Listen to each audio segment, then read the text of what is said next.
Ako'y ika-39, isang Russian na nurse. Iniwan ako ng asawa ko.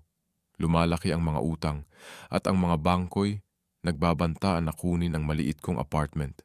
Yung lugar na hanggang ngayon ay may bakas pa rin ng amoy niya. Hindi ako umiinom, hindi ako nagnanakaw.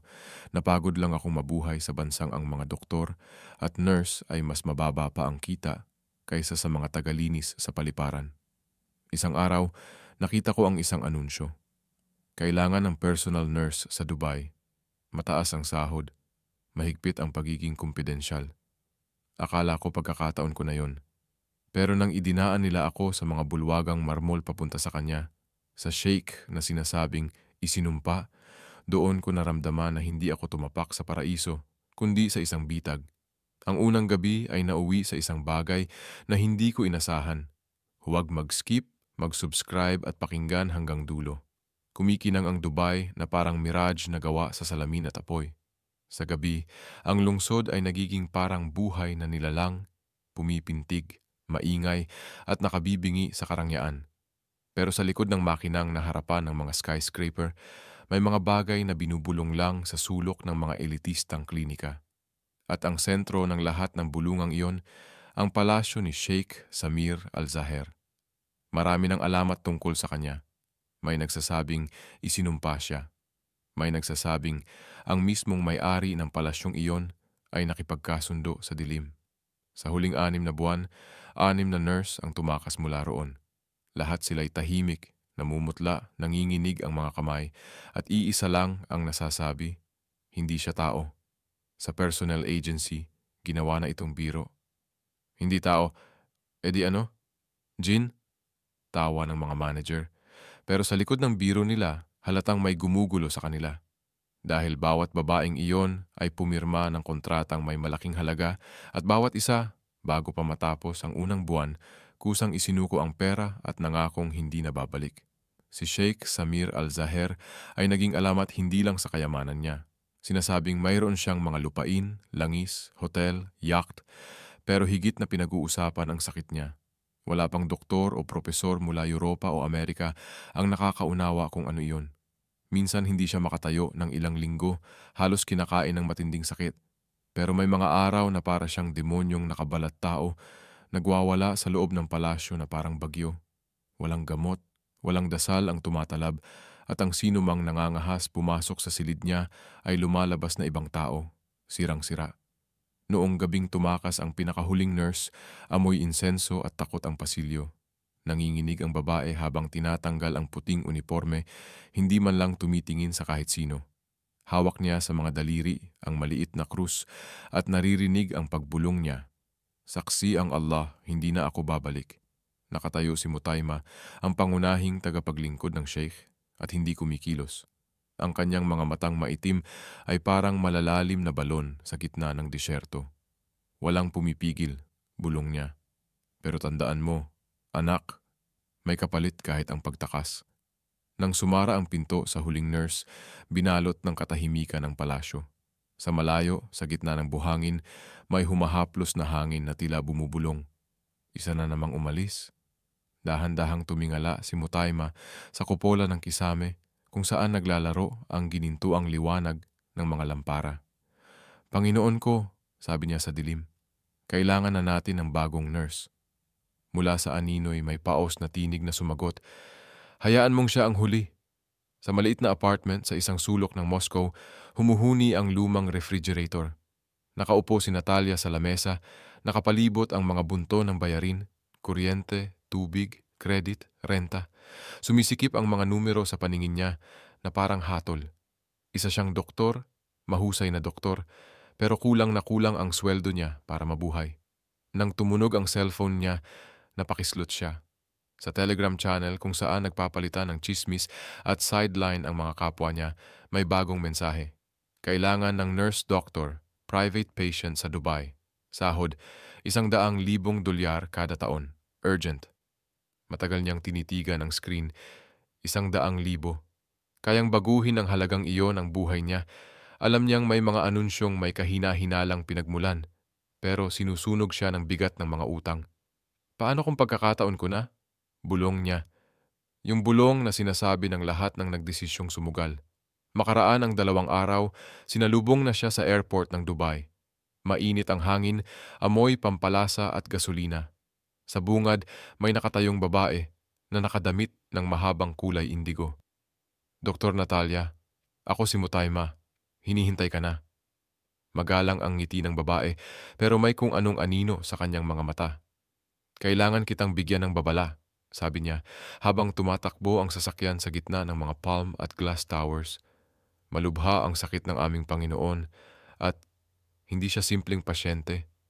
Sanay ako sa mahihirap gamutin, kalmadong sagot ni Natalia. Umiling si Mutaima. Hindi ito ganon. Espesyal ang sakit niya. Wala pang doktor ang nagtagal. Napangiti si Natalia. Kahit may kaba, hindi ako madaling matinag. Pero nang lumitaw na sa tanawin ang palasyo, napakalaki, tila tumubo sa buhangin, may mga tore, kupola, at gintong tarangkahan. Naramdaman niya ang pagguho ng tiwala niya sa sarili. Nabuksan ang malalaking gate ng walang ingay, kumikinang ang loob, marmol, kristal, mga fountain. Pero malamig ang hangin, parang loob ng libingan. Sa mga dingding, may mga painting ng iisang lalaki. Matangkad, kayumanggi ang balat, may matang tumatagos, minsan nakaputing suot, minsan nakaitim. Kahit sa canvas, parang sinusundan siya ng mga mata. Siya ba ito? Tanong ni Natalia. Oo, sagot ni Mutaima. Si Sheikh Samir Al-Zaher. Ilang taon na siya? Mga 100. Pero dahil sa sakit niya, mas matanda pa ang itsura. May malamig na gumapang sa likod ni Natalia. Mula sa kailaliman ng palasyo, may dumagundong na parang may bumagsak na mabigat. Napakislot si Mutaima. Kailangan mo nang pumunta sa kanyang mga silid. Hinihintay ka ng Panginoon. Huminga ng malalim si Natalia. Huwag kang matakot, bulong niya sa sarili. Habang naglalakad siya sa pasilyo, parang lumalapot ang katahimikan. Nang bumukas ang pinto sa unahan, may paos at mababang tinig na nagsalita. Sana mas tumagal ka kaysa sa iba. At sa unang pagkakataon, nagtagpo ang mga mata nila ng tinatawag na isinumpang sheikh. Pagkatapos ng unang pagkikita, naunawaan ni Natalia na ang lalaking ito ay hindi lang basta may sakit. Parang may sugat siyang mas malalim pa kaysa kayang tiisin ng katawan. Pero noong gabing iyon, wala pa siyang ideya kung gaano kapanganib ang papel niya. Ang kwartong inilaan sa kanya ay parang maliit na palasyo, sahig na marmol, kama na may baldakino, bintanang tanaw ang hardin na may mga puno ng dalandan. Sa mesa, may plorera ng orkidyas at isang papel. Mga patakaran ng palasyo, anumang paglabag, tanggal agad at deportasyon. Mahaba ang listahan. Bawal pumasok sa silid ng sheikh nang walang permiso. Bawal magtanong ng sobra. Bawal tumingin diretso sa mga mata niya kung hindi siya ang unang nagsalita. Napairap si Natalia. Bawal tumingin sa mga mata? Ano to? Psychiatric protocol? Pero sa likod ng biro ay ang tumitibok na kaba. Naglalaban sa kanya ang takot at pagiging propesyonal. Bawat doktor, minsan lang magkaroon ng pagkakataong lutasin ang misteryong hindi nalutas ng iba. At kung ito rin ang paraan para makaahon siya sa utang, matulungan ang anak niya, mailigtas ang apartment, paano siya uurong? Hindi siya makatulog ng gabing iyon. May banayad na hangin mula sa hardin, may huni ng mga kuliglig. Sa katahimikan, malinaw niyang narinig ang daing mula sa kabilang bahagi ng palasyo. Mahina, parang pinipigil. Alam niyang siya iyon. Kinabukasan, dinala siya ni Mutaima sa medical wing. Napakalinis, parang laboratorio sa Switzerland. Pinakabagong kagamitan, gamot na hindi niya man lang nakikita sa ospital niya. Dito mo ihahanda ang lahat para sa mga procedure. Kadalasan, late gumigising ang Panginoon. Minsan tanghali, minsan gabi. May insomnia siya, sabi ni Mutaima. At mga bangungot, bihira siyang makatulog ng mahigit 2 oras. Walang tumalab na gamot? Tanong ni Natalia. Umiling si Mutaima, bahagya pang binaba ang boses. Doktor Natalia, dapat mong maintindihan, ang sakit niya ay hindi lang pisikal. Psychosomatic? Tanong ni Natalia. Ngumiti si Mutaima, pero may tinatagong ibig sabihin. Maaring ganon, pero huwag mong banggitin iyan sa harap niya. Ayaw na ayaw niyang isipin ng iba na siya'y nababaliw. Sinimulan ni Natalia ang pagnotes sa tablet na ibinigay sa kanya. At doon nagsimula ang trabahong hindi niya inakalang babago sa buong buhay niya. Mahina ang sagot ni Natalia. Sige, magiging maingat ako. Pero bago umalis, biglang huminto si Mutaima. Isa pa, huwag mo siyang tatawagin sa pangalan niya nang walang titulo. Palagi lang Sheikh o Ginoo. Nang pumasok si Natalia sa kanyang mga silid sa unang pagkakataon ng tanghali, malakas ang sikat ng araw na tumatama sa malalaking bintana. Nakaupo ang sheikh sa isang malapad na upuan sa tabi ng fireplace, kahit mainit na sa loob ng silid. Nakasuot siya ng puting robe. Ang buhok niya ay kumikislap na parang tanso, balat niyang kayumanggi at ang mga matay kulay na tutunaw na amber. Nang itaas niya ang tingin, parang lumiit ang hangin sa paligid. Ikaw ba ang bago? Tanong niya. Paos at malamig ang tono. Oo, Ginoo. Ako po si Dr. Natalia mula Russia. Mga doktor, bahagya siyang ngumisi. Pare-pareho kayong may sinasabi. Tutulungan kita. Pagkatapos tatakbo rin. Hindi ako tatakbo, sagot niya ng kalmado. Dahan-dahang tumayo ang sheikh. Mas matangkad siya kaysa inaasahan ni Natalia. Halos ulo ang lamang. Tingnan natin kung gaano ka magtatagal. Dumaan ang tingin niya sa katawan ni Natalia. Hindi mapang-akit, kundi parang sinusuri, sinusubukan. Nasuri na ang mga papeles mo. Nandito ka sa 30 araw na pagsusuri. Kapag hindi ka tumakas bago matapos, saka ka makakakuha ng kontrata. Ayos ba yon? Oo, sagot niya. Hindi ka ba natatakot? Takot? Oo, pero mas malaki ang utang ko sa apartment kaysa sa takot ko sa inyo. Sa unang pagkakataon, bahagyang ngumiti ang sheikh. Tapat ka. Gusto ko yan. Pagkatapos ay tumalikod siya, parang tapos na ang usapan. Si Mutaima ang magsasabi ng dapat mong gawin. May pulong pa ako. At umalis siya, iniwan ang banayad na amoy ng sandalwood at pakiramdam na parang dumaan ang isang buhawi. Kinagabihan, sinuri ni Natalia ang medical file niya. Hindi matatag ang pulso. May sakit sa dibdib na wala namang kinalaman sa puso. May mga paghingal, bigla ang pagsiklab ng galit, pero walang pagsusuri ang nagpakita ng abnormalidad. Stress? Malalim na stress, bulong niya. Pero paano nagkakaroon ng ganoong klase ng pasanin ang isang sheikh na may lahat ng kayamanan at kapangyarihan? Hindi niya alam, pero may anino mula sa nakaraan na hindi kayang alisin ng pera o trono. Tehet, hindi nakatulog si Natalia. Mula sa malayo, narinig niya ang mga yabag. Sa likod ng isang pader, muli na namang sumisigaw ang sheikh habang natutulog. Gusto niyang lumapit, tumulong, pero bawal. Patakaran ng palasyo. Nakatayo lang siya sa pinto, hawak ang stethoscope. At sa unang pagkakataon, hindi takot ang naramdaman niya kundi awa. Ang lalaking tinatawag na halimaw ng maraming tao, sumisigaw tulad ng isang taong nawalan ng pinakamahalaga sa kanya. At doon naintindihan ni Natalia, hindi lang katawan ang gagamutin niya rito, pati kaluluwa. Lumipas ang 1 linggo, paikot-ikot ang araw sa palasyo, parang salamin na inuulit-ulit ang eksena. May sariling ritmo ang lugar. Eksaktong 9:00 ng umaga, nagriring ang mga kampanilya para sa dasal. Tanghali, dumaraan ang mga tagasilbi sa marmol na hallway na may dalang gintong bandeha. At tuwing gabi, nababalot ang palasyo ng mahiwagang katahimikan. Bihira lumabas ang sheikh sa kanyang silid. Parang nilalang siyang nabubuhay sa anino. Ang taong ayaw lapitan ng araw. Mula sa kabilang pader, naririnig minsan ni Natalia ang boses niya. Matalas, malamig, may tunong parang bakal. Pero kapag siya ang kinakausap nito, may kakaibang lambot sa boses. Parang naguguluhan siya kung bakit hindi niya kayang maging malamig kay Natalia. Ang una nilang matinding banggaan ay nangyari isang Biyernes. Pagpasok ni Natalia sa kanyang silid para sa morning check-up, wala ang sheikh sa kama. May bakas lang ng ulo sa unan at hindi man lang nabawasan ang boteng tubig sa gilid. Lumabas siya, nag-aalala. Asa ng sheikh? Tanong niya sa unang guard na nasalubong. Nasa hardin po, ginang. Nasa hardin? Nailing si Natalia. Hindi pwedeng mag-isa. Agad siyang nagmamadaling lumabas. Napakalawak ng hardin. May mga fountain, jasmine at malalaking arko. Sa gitna ng liwanag, nakita niya ang sheikh na nakatayo, nakapaa, sa tabi ng fountain. Para siyang estatwa, hindi gumagalaw, nakatingin sa kawalan. Ginoo, bawal po ito, awat niya habang papalapit. 40 degrees ang temperatura. Delikado ito sa inyo. Dahan-dahan siyang tumingin. At kung gusto niyo bang mamatay? Ngumiti ang sheikh. Minsan kamatayan ang pinakamagaling na doktor. At bakit ako nandito? Para panoorin kayong sirain ang sarili niyo? Lumapit siya ng husto. Isang hakbang na lang ang pagitan. Kumislot ang amber niyang mga mata. Matapang ka, doktor. Yung iba hindi nagsasalita.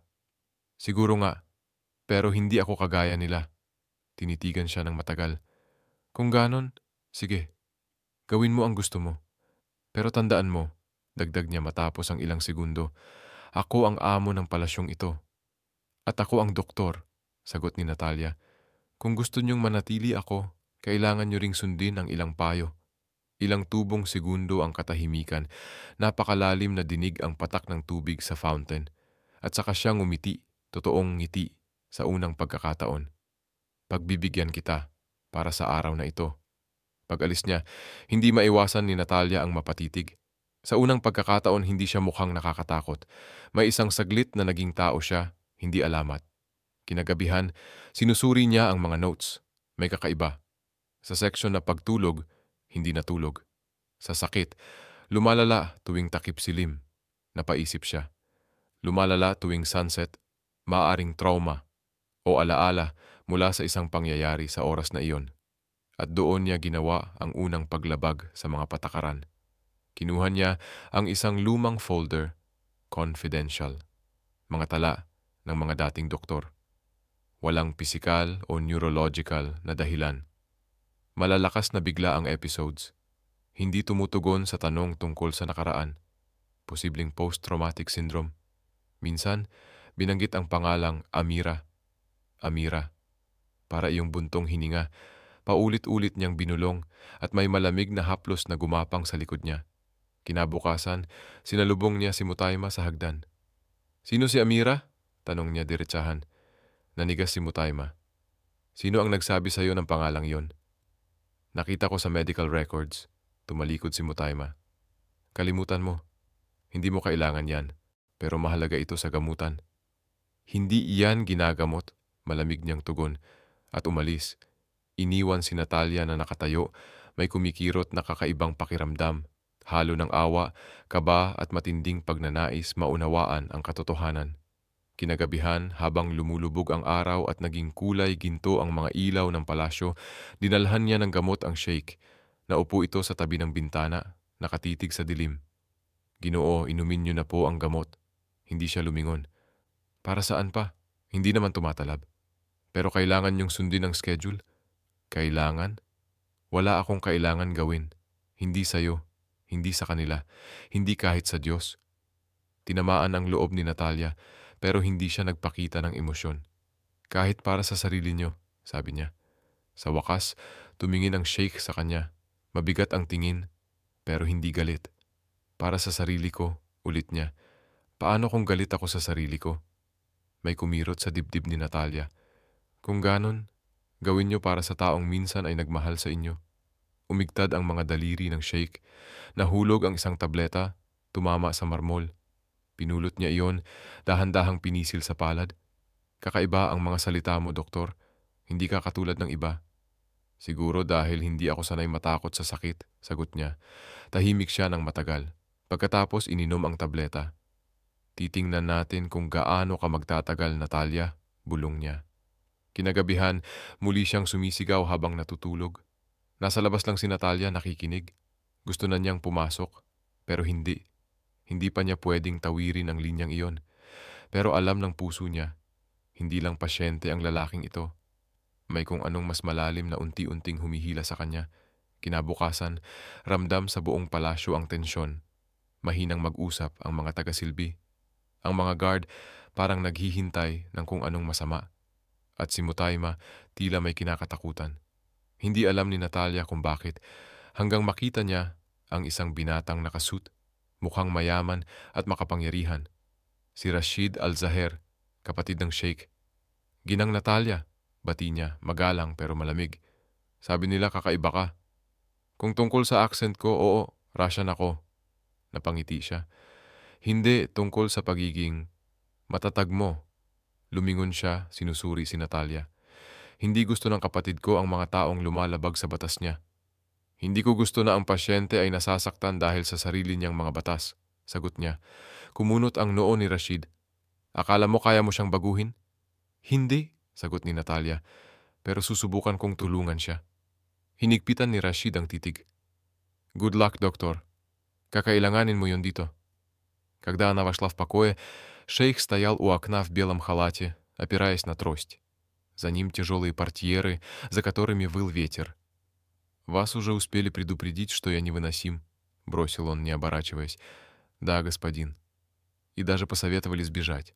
Он усмехнулся. «И вы все еще здесь? Я обещала себе не уходить, пока не помогу». Он повернулся. В его глазах отражалось солнце, горячее, но холодное внутри. «Помочь? Вы хотите спасти то, что не хочет быть спасено? Любой человек хочет жить, даже если сам себе не признается». Он сделал шаг ближе. «Вы дерзкая. Мне это почти нравится». Наталья приподняла подбородок. «Я врач, господин.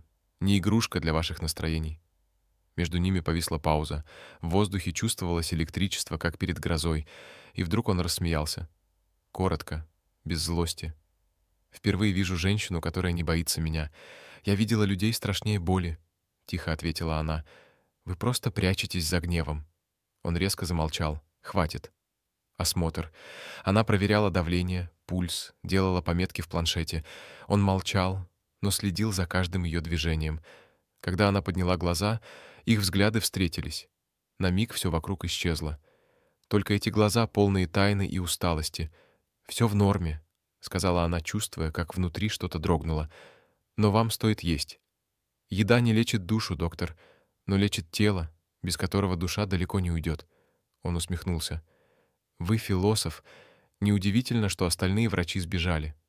А я не сбегу». Он вдруг шагнул ближе настолько, что она ощутила его дыхание. «Вы уверены? Вчера одна из моих нянек сказала, что слышала, как я кричу во сне. Вы слышали, доктор?» Она молчала. «Слышали?» — повторил он. Тихо, опасно. «Да», — спокойно ответила Наталья. «Это не стыдно. Страшно прятаться от боли». Его рука сжала трость. На лице мелькнула тень. «Если бы вы знали, от чего я прячусь, доктор, вы бы сбежали первой. Попробуйте рассказать, и, может быть, я не уйду вовсе». Он резко отвернулся. «Свободны?» «Нет», — сказала она. «Я не уйду, пока не закончу осмотр». Он замер, а потом тихо сказал, почти шепотом. «Вы даже не представляете, с кем играете?» «А вы как давно не играли вообще?» — ответила Наталья с легкой улыбкой. Он обернулся. В глазах блеснуло что-то похожее на изумление, а потом вдруг засмеялся. Смех был глубоким, редким, настоящим. Мутаима, стоявшая у двери, чуть не выронила поднос.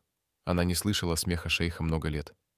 «Хорошо, доктор», — сказал он, усаживаясь обратно в кресло. «Пусть будет по-вашему. Сегодня вы выиграли». Наталья опустила взгляд, скрывая улыбку. «Я не играла. Вот и плохо», — ответил он. «Игра делает жизнь интересной». Когда она вышла из комнаты, колени дрожали не от страха, от силы, что исходило от него. Такой человек способен уничтожить любого или спасти, если захочет. Мутама ждала ее в коридоре. «Вы сделали невозможное», — сказала она. Он смеялся. «Значит, не все потеряно», — тихо ответила Наталья. И впервые за долгое время она улыбнулась не из вежливости, а от ощущения, что внутри шевельнулось нечто важное. Не просто профессиональный азарт, что-то другое, теплое, опасное. Утро началось с тревоги. Мутайма ворвалась в комнату Натальи без стука, взволнованная как никогда. «Господин в бешенстве», — выпалила она. «Он выгнал повара и грозит уволить половину персонала». Наталья вскочила, торопливо накинув халат. «Что случилось?» Он отказался принимать лекарства, а когда я напомнила о назначениях, сказал, что больше не нуждается в русской няньке. «Прекрасно», — буркнула Наталья. «Значит, нянька сейчас пойдет и разберется». Мутайма схватила ее за руку. «Осторожнее». Сегодня он не в себе, но Наталья уже шла по коридору, чувствуя, как внутри поднимается холодное спокойствие, то самое, что всегда спасало ее на операциях, когда паника могла стоить жизни. Шейх сидел у окна, сжимая бокал с водой. На мраморном полу разбитая посуда, вокруг капли и осколки. «Не подходите», — сказал он, не поднимая головы. «Если я не подойду, кто уберет этот хаос?» — спокойно ответила Наталья. «Я не нуждаюсь в заботе, а я не нуждаюсь в разрешении, чтобы выполнять работу». Он резко поднял взгляд. В глазах вспыхнул гнев, но в нем было что-то детское. Обида, бессилие. «Все вы одинаковы? Думаете, что можете спасти?» «Нет», — мягко сказала она. «Я просто не хочу, чтобы вы резали себе ноги о стекло». Она подошла ближе, взяла салфетку, стала собирать осколки. Его дыхание было тяжелым, взгляд следил за каждым ее движением. «Почему вы не боитесь меня, Наталья?» — спросила он вдруг. «А вы хотите, чтобы я боялась? Хочу, чтобы хоть кто-то боялся по-настоящему. Тогда я чувствую, что жив». Она остановилась, выпрямилась, жить, пугая других. «Плохое лекарство». Он прищурился. «А вы умеете лечить душу, доктор?» «Я умею слушать. Иногда этого достаточно». Шейх отвернулся, бросив короткое. «Мне не нужна жалость. Ее и нет. Есть сочувствие. Разница огромная». Он вдруг рассмеялся коротко, горько. «Вы уверены, что понимаете, куда попали? Этот дом не больница, это тюрьма. Только стены здесь позолочены. Любая тюрьма начинается внутри человека», — тихо ответила она. Он на мгновение закрыл глаза. «Уйдите, доктор, нет». Он резко поднялся. Я сказал «Уйдите». Наталья шагнула ближе, подняв голову. И я сказала «Нет». Тишина ударила по ушам. Ветер из сада зашевелил занавески, и солнце осветило ее лицо. Шейх смотрел на нее несколько долгих секунд, потом устал и сел обратно. «Вы упряма, зато честная». Он махнул рукой. «Делайте, что хотите, только оставьте меня в покое».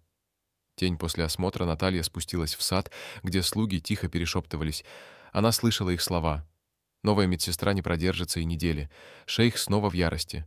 Но почему-то вместо страха ей было жалко его. Вечером она принесла ему чашку травяного настоя. Он сидел у фонтана, где вода тихо переливалась под лунным светом. «Что это?» — спросил он, не поднимая взгляда. «Успокаивающий сбор». «Без химии, думаете, я успокоюсь от травы? От женщины с характером вы уже успокоились?» — усмехнулась она. Он посмотрел на нее, и в уголках его губ мелькнула тень улыбки. «Вам стоит опасаться собственной смелости. Уже поздно, я ее не лечу». Он взял чашку, отпил глоток. «Знаете, доктор, вы нарушили 3 пункта правил дворца». «Уже?» — удивилась Наталья. «И какие именно?» «Первое. Вы осмелились спорить. Второе. Смотрите мне в глаза. Третье. Разговаривайте со мной как с равным. А вы жалуетесь или благодарите?» Он задумался, потом сказал, пока не решил. Позже, когда она уже собиралась уходить, он вдруг произнес: «Доктор Наталья». Она остановилась. «Почему вы сюда приехали?» «Ради денег». Она медленно обернулась. «Ради шанса начать сначала at iniisip mong posible ba talaga ito dito? Pwede namang magsimulang muli kahit saan, basta may natitira pang konting paniniwala sa loob». Matagal siyang tumingin sa kanya, diretsong-diretso. "Kakaiba kang babae, pero buhay na buhay." Bahagya siyang tumango. "Salamat sa inumin. Magandang gabi, mahal na Panginoon." Nang umalis siya, matagal pa ring nanatili ang lalaki sa hardin, nakatitig sa refleksyon ng buwan sa tubig. May kumurot sa dibdib niya, para bang matapos ng napakaraming taon, may init na muling bumalik doon. Kinagabihan, nakita siya ni Mutayma, nakaupo sa dilim. "Ginoo, hindi na naman kayo natutulog?" "Hindi ko kaya." Tumigil siya sandali bago idinugtong. Ang babaeng yon, kakaiba siya. Gumagawa siya ng mga bagay na hindi nagagawa ng iba. "Dahil tinitingnan niya kayo hindi bilang isang sheikh, kundi bilang tao," sagot ni Mutayma. "At iyon ang delikado," mahina niyang sabi. "Dahil nagsisimula akong maniwalang tao pa rin ako." Samantala, sa sariling silid, nagsusulat si Natalia ng maikling liham para sa anak. "Masyenka, maayos ako. Mahirap ang trabaho pero kinakaya ko. Para itong isang fairy tale, pero sa fairy tale, ang prinsipe laging perpekto. Dito, tao siya at basag ang puso. Siguro kaya hindi ko kayang umalis." Tinapos niya ang liham at isinara ang laptop. Sa labas, humuhuni ang hangin. At sa kabilang dulo ng palasyo, sa unang pagkakataon matapos ang maraming buwan, hindi sumigaw si Sheikh Samir Al-Zahir sa panaginip niya. Lumipas ang 1 linggo mula ng una nilang pag-aaway. Tahimik ang palasyo, Isang katahimikang parang bagyong nag-aabang ng tamang sandali. Alam ni Natalia na ilusyon lang ang katahimikan dito. At ang pananahimik ng Sheikh ay laging senyales ng paparating na pagsubok. Nang umagang iyon, pumasok siya sa opisina ng Sheikh para sa planadong pagsusuri. Nakaupo siya sa likod ng isang malaking mesa, binabaliktad ang ilang dokumento. Suot niya ang puting suit, malamig ang tingin. "Doktor," sabi niyang, hindi tumitingin, "babaguhin natin ang schedule ngayon." "Paano po? Hindi niyo nakokontrolin ang mga gamot ninyo?" Napakurap si Natalia. "Pasensya na, mahal na Panginoon, pero hindi maaari iyon.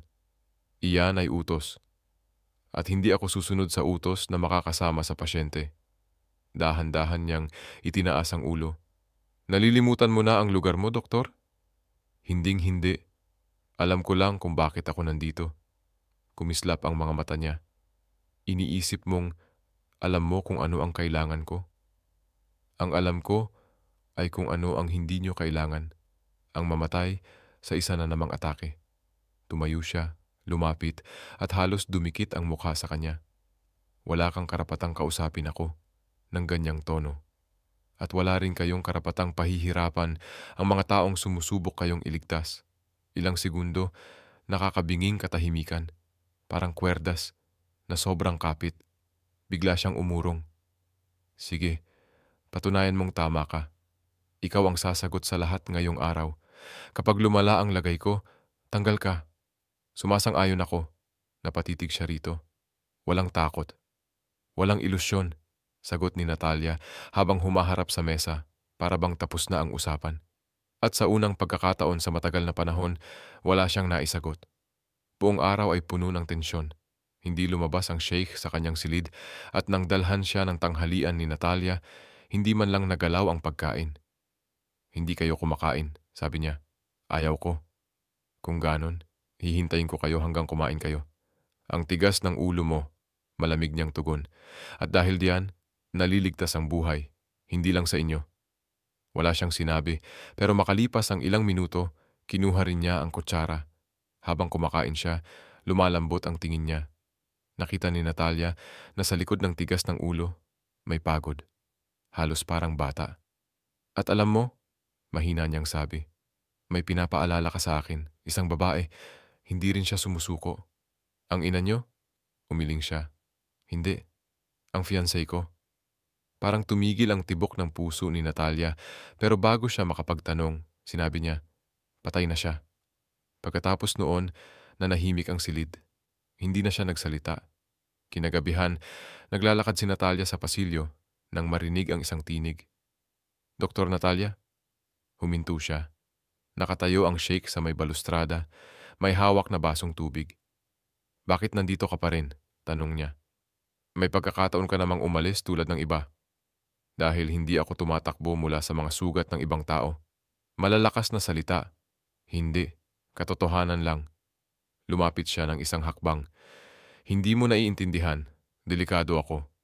"Hindi kayo ang delikado," malumanay niyang sagot. "Delikado ang patuloy ninyong pagtakbo mula sa buhay." Ngumiti siya ng mapakla. "At ikaw? Hindi ka ba tumatakbo? Ano ba talaga ang nagdala sa iyo rito? Tapang o kawalan ng pag-asa?" "Siguro, pareho." Tumitig siya sa mga mata niya. Sa unang pagkakataon, walang galit, walang hamon. "Malakas kang babae. Masyadong malakas para sa lugar na ito." "Kaya nga ako ang pinakabagay," sagot niya. Bahagyang gumuhit ang ngiti sa mukha niya. "Mag-ingat ka, doktor. Dito, nagiging kahinaan ang lakas. Kung papayagan mo lang." Tumango siya at lumayo patungo sa bintana. "Hanggang bukas, Natalia." "Magandang gabi, mahal na Panginoon." Pag-alis niya, matagal pa ring nakatingin ang sheikh sa refleksyon ng buwan sa bintana. Paulit-ulit na umaalingaw-ngaw sa isip niya ang mga sinabi nito. Delikado ang magtago mula sa buhay. Pumasok si Mutayma nang hindi kumakatok. "Matagal kayong nag-usap?" "Iniirita niya ako," sagot niya, dahil sinasabi niya ang totoo. Tinitigan niya si Mutayma, may bahid ng pagkalito sa mga mata. "Hindi siya tulad ng iba, kaya hindi mo siya pinaalis," sabi nito. Hindi siya sumagot. Nang gabing iyon, nakaupo si Natalia sa hardin. Pagod siya pero may kakaibang gaan sa dibdib. Naalala niya kung paano nagsalita ang sheikh tungkol sa fiancé, ang sakit na pilit niyang tinatago. Naunawaan niya, sa likod ng pader ng kanyang pagmamataas, may isang taong hindi binigyan ng pagkakataong magdalamhati. Tumingala siya sa mga bituin. Hindi kita iiwan, Samir. Kahit papilitin mo akong lumayo. Sa unang pagkakataon, binanggit niya ang pangalan niya ng pabulong para hindi marinig ng mga pader ng palasyo. Dinampot iyon ng hangin at tila dinala papunta sa bintana niya. At doon sa dilim, nagising si Samir dahil sa unang pagkakataon matapos ang napakatagal na panahon, naging payapa ang dibdib niya. Kinabukasan, parang ibang tao ang sheikh. Nagbalik ang malamig at mapag-utos na Samir. Tumakbo ang mga taga-silbi palayo tuwing dadaan siya. Nagtatapon siya ng utos, inaantala ang mga proseso, tumatangging magpa-check up. Hanggang tanghali, nabalot ng kaba ang buong palasyo. Nasalubong ni Mutayma si Natalia sa hagdan. Siya ulit. Alam ko, putol niya. Kung gusto niya akong palayasin, subukan niya. Pagpasok niya sa silid, sumalubong ang amoy ng gamot at mainit na hangin. Nasa harap ng fireplace ang sheikh, may hawak na baso, hindi tubig. Umiinom kayo? Tanong ni Natalia, ramdam ang inis. Bakit hindi? Gamot din naman ang alak. Hindi para sa may sakit na puso. Mapait siyang ngumiti. Matagal nang patay ang puso ko, doktor. Huli ka na. Lumapit si Natalia at inagaw ang baso. Huwag mong subukan, sabi niya. Paos ngunit walang banta. Kung gusto mong mamatay, huwag sa harap ko. Nandito ako para magpagaling, hindi para maglibing. Bigla siyang tumayo at sinunggaban ang baso mula sa kamay niya. Tumalsik ang alak sa sahig, parang dugo. Nalilimutan mo kung sino ako. Hindi. Ikaw ay isang taong nasasaktan at ginagawa ang lahat para hindi iyon mawala. Natigilan siya. Nanahimik ang paligid, makapal na parang usok. Lumabas ka, mahinang sabi niya. Hindi. Lumabas ka, sigaw niya, umaling-awngaw sa buong silid. Nagulat si Natalia pero hindi gumalaw. Kung akala niyong kaya akong takutin ng sigaw, nagkakamali kayo. Nakita ko nang mamatay ang mga tao. Ikaw, buhay ka. At natatakot ka. Tinakpan niya ang mukha. Natatakot? Wala kang alam sa takot. Kung ganoon, sabihin mo. Hindi. Ibinato niya ang baso sa sahig, nagkadurog-durog. Wala kang maiintindihan. Lumakad siya papunta sa pinto, pero bigla siyang napatigil. Kumapit ang kamay niya sa dibdib, nanginginig. Ginoo! Nasalo siya ni Natalia bago siya bumagsak. Huminga kayo. Umupo siya sa upuan, maputlang maputla. Nangangatog ang labi, hindi pantay ang pulso. Malamig ang pawis, kumilos si Natalia nang hindi nag-iisip. Binuksan ang kit, naglagay ng iniksyon, inilagay ang oxygen. Huwag kayong gagalaw. Naririnig niyo ba ako? Ayos lang. Ligtas kayo. Nahihirapan siyang huminga, pero nanatiling matigas ang tingin niya. Hindi ako mahina. Manahimik ka, mabilis na sabi ni Natalia, pinipisil ang kamay niyang nakadikit sa dibdib. Kahit ang pinakamalakas, bumabagsak din. Ang mahalaga, tumatayo ulit. Ramdam niya kung paano unti-unting bumabalik sa ayos ang paghinga nito. Ilang minutong parang walang katapusan bago sa wakas ay dumilat ang mga mata ng lalaki. Hindi ka pa rin umaalis? Saan pa ba ako dapat? Sagot niya. Yung iba tumakbo na. Ako hindi kabilang sa iba. Tahimik siya ng matagal bago mahina niyang sinabi. Patawad. Napatingala si Natalia nagulat. Para saan? Para sa lahat ng ito. Tinanggap ko na. Mahina niyang tugon. May ngiti at ramdam niyang may unti-unting natutunaw na yelong nakabaon ng malalim sa dibdib. Nang makatulog siya, nanatili si Natalia sa tabi. Pinagmamasdan ang mukha niya. Wala ang galit, wala ang maskara ng kapangyarihan. Para siyang ibang tao. Mas bata, mas marupok. Sa unang pagkakataon, hindi sheikh ang nakita niya, kundi isang lalaking minsan sigurong nagmahal at tumawa.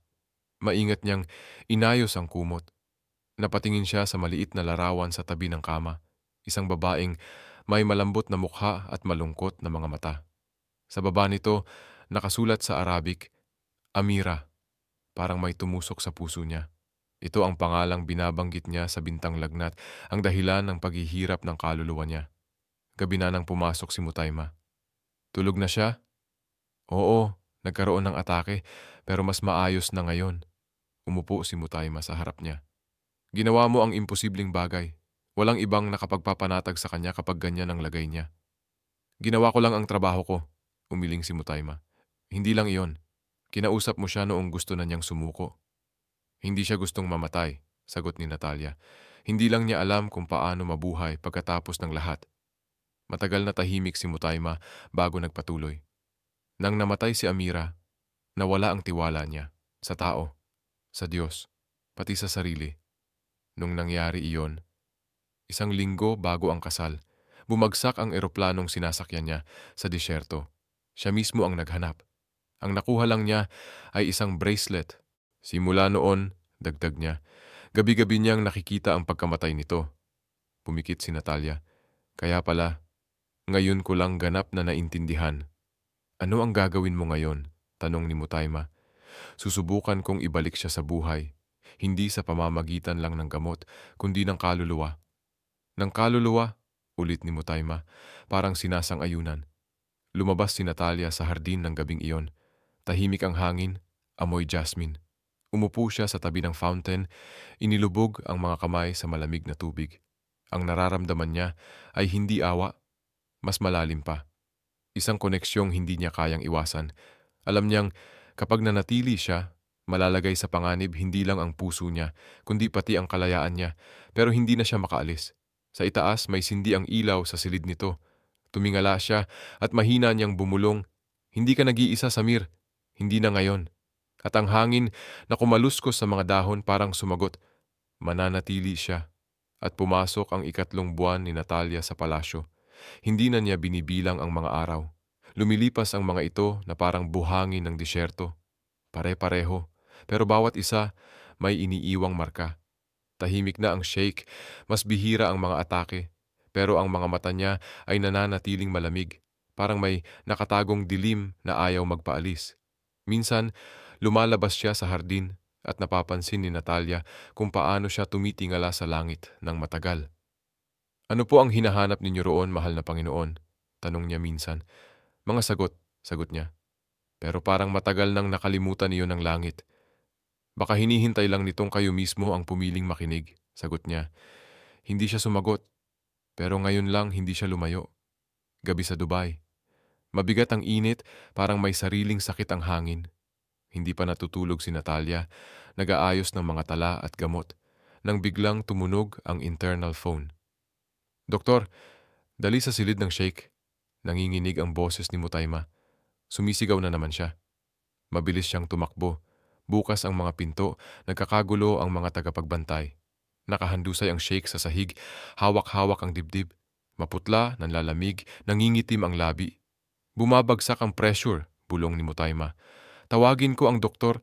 Wag na, mabilis na putol ni Natalia, lumuhod sa tabi niya. Hindi ito atake sa puso, shock ito. Sinuri niya ang pulso, mata, paghinga.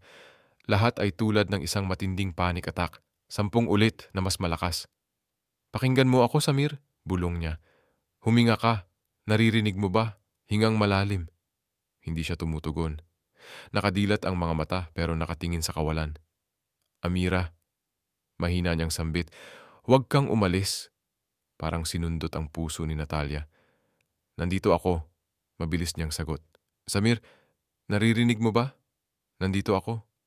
Napakibot ang katawan niya, unti-unting tumitingin sa kanya. Amira? Hindi. Natalia. Pero hindi ako aalis. Nanginig ang hininga niya. Hinawakan niya ang kamay nitong mainit, nanginginig at idinampi sa pisngi. Ayos lang. Naririnig mo? Hindi ito nakaraan. Nandito ka. Kasama ako. Hindi ko kaya. Halos pabulong niyang sabi. Kaya mo. Huminga ka. Kasama mo ako. Kasabay niya siyang huminga. 1, 2, 3. Hanggang sa unti-unti ay nag-relax ang katawan niya. Ilang minuto pa na parang walang katapusan. Pagkatapos pumikit siya ng malalim, malayang paghinga. Mas regular ang tibok ng puso. Nakatayo sa pinto si Mutayma, nakapulupot ang mga braso sa dibdib. Pagkatapos lahat, mahina niyang sinabi, ngayon lang siya nakatulog ng walang gamot. Nanatili si Natalia sa tabi niya, hindi gumagalaw. Pawis ang bumabakat sa kanyang sentido, magulo ang buhok. Pero ang mukha niya, payapa. Para siyang taong, sa wakas, tumigil sa pakikipaglaban sa sarili. Alam niyang hindi lang iyon atake. Iyon ay isang sigaw ng kaluluwa, matagal nang nakakulong. Tumingin siya sa bintana.